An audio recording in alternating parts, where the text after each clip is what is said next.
asalaamaaleykum mbokk yi déglu dalee nag jàmm. Njiitu réewum Sénégal di Macky Sall te mu nekk tamit ki jiite Union africaine démb ay kàddu yu dëggu la daal di fësal keroog ba muy jàkkaarloo ak assemblée générale bu ONU te ñu toll woon nag ci juróom-ñaar fukk ak juróom-ñaareeli session bi. autolikaay bii di Sud Quotidien di ñu xamal ne Macky Sall moom foofu daal dinay xamle ne Afrique réew yi nekk fii ci biir Afrique sonn nañu dee nañu tàyyi nañu te fi mu nekk ni nag faw ñuy bàyyi lépp loo xam ne dafa jublu ci wàllu jafe-jafe ci coono ñu leen koy teg.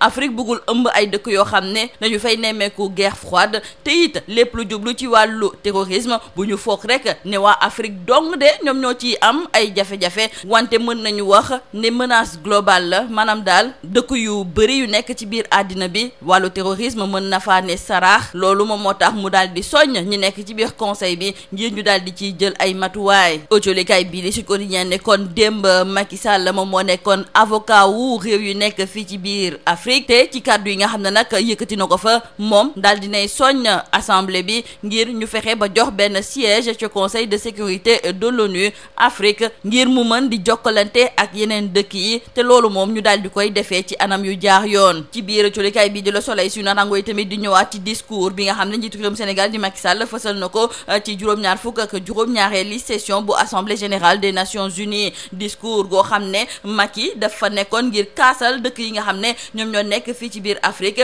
ngir lépp loo xam ne dañu ko yellool ñu daal di leen koy joxee ci ni mu waree rax ci dolli tamit ñuy jàppale réewum Afrique te jàppale googu nekk loo xam ne du mujj di metti ci suñu kaw. ñu daal di jukki jëmale ko nag ci gouvernement bu yees bii nga xam ne kii di Amadou Ba moom moo ko daal di jiite. autolikaay bi di Le Vrai Journal ne kon fu mu nekk nii Amadou Ba bëri na ay dossiers yoo xam ne daal dinañu koy teg ci kaw taabalam bi. dossiers yi nag la ca gën a fës bokk na ci dundugu seer gi xëyub ndaw yi ak lépp lu jublu tamit ci yenn ci ay affaires judiciaires yoo xam ne ba léegi daal kenn yéeyagu ci yàbbi. wante suñu naataangoo yi tamit daal dinañ ci yokkaale li nga xam ne moom mooy mbënn mi fexe nag ba mu jeex takk fii nga xam ne moom mooy ci biir réew mi yenn ci ay secteurs yu mel ni secteur agricole ak tamit secteur de la santé ñu fexe it ba daal di koy suqali ci ni mu waree. autolikaay bii di L'Observateur ne lii tamit bokk na ci dossier yu mag yi nga xam ne ma ngay xaar kii di Amadou Ba ak gouvernement am moom mooy wàllu protection sociale ak lépp lu jublu ci wàllu njaboot gi ñu leen di jàppale ba dundu gu cher gii nga xam ne nag xoj na ñëpp daal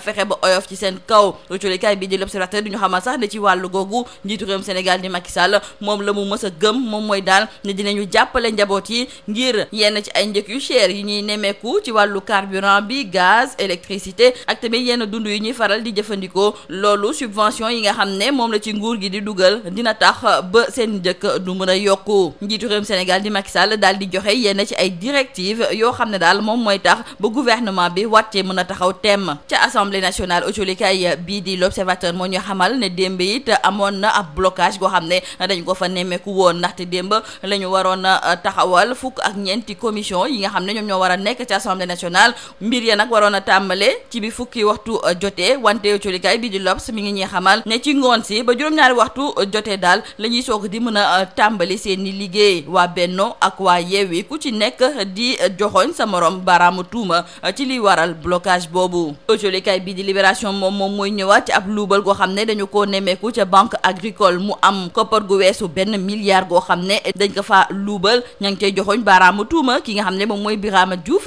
nekk responsable des grands comptes et des institutions et des projets de l'État. moom di Birama Diouf moom ak jabaram daal dinañuy njuuj njaaj ci lu tolloog fukk ak ñetti carte ci noonu ba mbir ya tàqee kii di Birama Diouf daal di ne fes ne menteng wante jéemoon naa jot ci koppar googu nga xam ne ñu ngi ko defoon ci benn compte courant ginnaaw waa division des investigations criminelles. autolikaay bi di Libération moo ñuy xamal ne doyen des juges moom it daal dinay dugg ci mbir yi. jeexale ko wàllu tàggat yaram autolikaay bi di Record di ñëwaat ci jongante xarito bi nga xam ne suñu gaynde yi dañu ko war a amal ak waa Bolivie. fu mu nekk li sax démb ñu ngi doon amal seen ñaareelu galop d'entraînement fële nga xam ne moom mooy ca stade La Source d'Orléans. autolikaay bii di Record du ñu xamal ne bëri woon na ay supporters ya fa nekkoon ngir ñëw seetaan si suñu gaynde yi seen entraînement boobu wante it daal dina ñuy nemmeeku ne Aliou Cissé am na juróom benni joueurs yi nga xam ne daf leen a woo te tey ji dañoo forfait kon fu mu nekk nii Aliou Cissé dafay mujj sukkandiku rek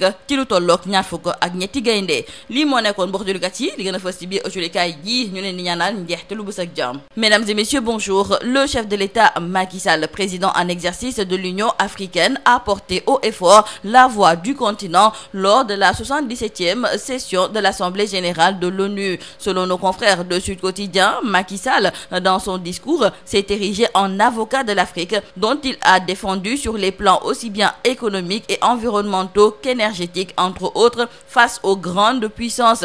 Mieux, il a réclamé un siège pour l'Union africaine au Conseil de sécurité des Nations unies. Enfilant un manteau de défenseur de la paix face aux multiples dangers du monde actuel, notamment la guerre en Ukraine ou les risques sanitaires après la pandémie de Covid-19, le président Sall relève que depuis leur dernière session, le monde est devenu plus dangereux et plus incertain sous l'emprise combinée du réchauffement climatique, des périls sécuritaires et sanitaires ainsi que de la guerre en Ukraine. C'est pourquoi il déclare que l'Afrique ne veut pas être le foyer d'une nouvelle guerre froide. Macky Sall ajoutera qu'il est face à cette assemblée pour dire que l'Afrique a assez subi le fardeau de l'histoire. Il s'est aussi prononcé sur le terrorisme qui, selon lui, n'est pas qu'une affaire africaine, c'est une menace globale qui relève de la responsabilité première du Conseil. Dans le quotidien Le Soleil, nos confrères reviennent également sur le discours du chef de l'État Macky Sall, un discours de liberté pour une Afrique nouvelle et de la sécurité au financement en passant par la transition écologique, entre autres sujets. Macky Sall, par ailleurs président en exercice de l'Union africaine, a défendu hier aux Nations unies la position de l'Afrique. Et nous parlons à présent du tout nouveau gouvernement, car il est passé le temps de la nomination du Premier ministre et des membres de son gouvernement. Place désormais à l'action, selon nos confrères du quotidien Le Vrai Journal. Selon ces derniers, plusieurs dossiers chauds sont déjà sur la table de la nouvelle équipe dirigée par Amadou Ba.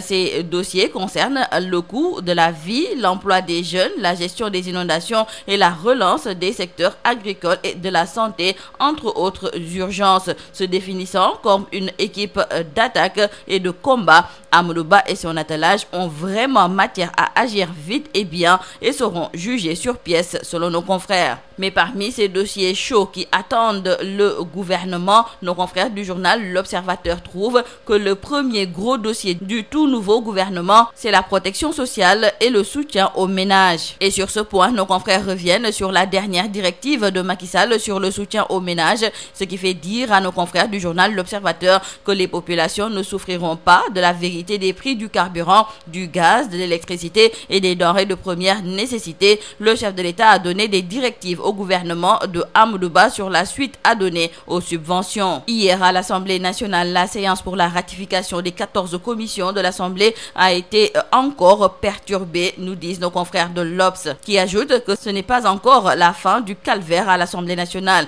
Les députés de la 14e législature ont encore remis ça. Comme lors de ces deux premières séances, l'Assemblée nationale a encore fait l'objet d'un blocage. Les travaux de ratification des 14 commissions ont été perturbés. Les députés ont passé toute la journée d'hier à l'hémicycle à attendre. Prévu à 10h, la séance n'a finalement démarré qu'à 19h15. Benno et Yewwi se rejettent la responsabilité du blocage des travaux. Nos confrères du journal Libération nous parlent de ce préjudice qui grimpe après les malversations à la Banque agricole.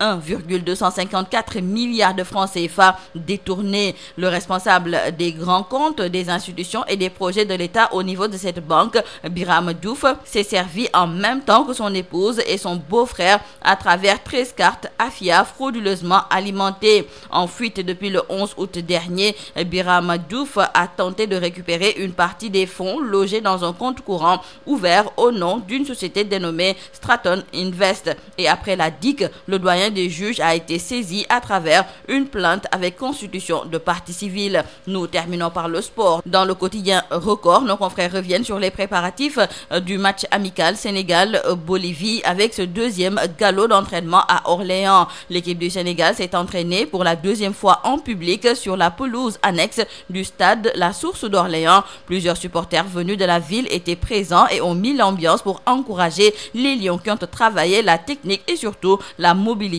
avec le ballon. Seulement, notent nos confrères du quotidien Record, 6 forfaits ont été enregistrés. Désormais donc, Aliou Cissé mise sur 23 lions. C'est tout à vos journaux et très bonne lecture.